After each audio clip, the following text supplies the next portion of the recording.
I'm from Dublin, but I come to Mayo every weekend.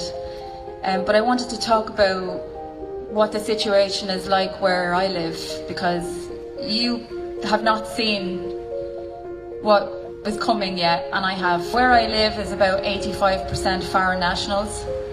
I can walk down the street on any given day, walk into the supermarket, and I don't hear an Irish conversation. I hear foreign people everywhere.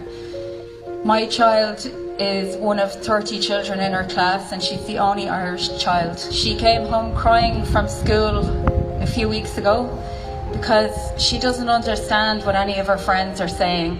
The children revert back to their own languages when they're not being taught. She literally cannot understand the conversations around her. But when Halloween came around there a few months ago, last year she was allowed to dress up, the year before last she was allowed to dress up, this year she wasn't allowed to dress up. And when I asked the school why, they said they didn't want to offend people. But I don't go for a walk around the park during the day with my child anymore.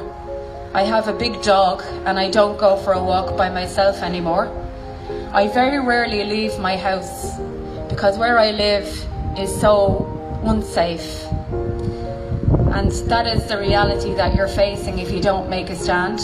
And I understand it's really, really hard to, be called names and all of these things. But you have to stand up on behalf of your children and the future of the country. The landscape of this country is changing completely. And if you're okay with that, fine, but I'm not okay with that. I'm not okay with that for my child. Please, please put your children first and your country first, and just don't care what anyone else thinks.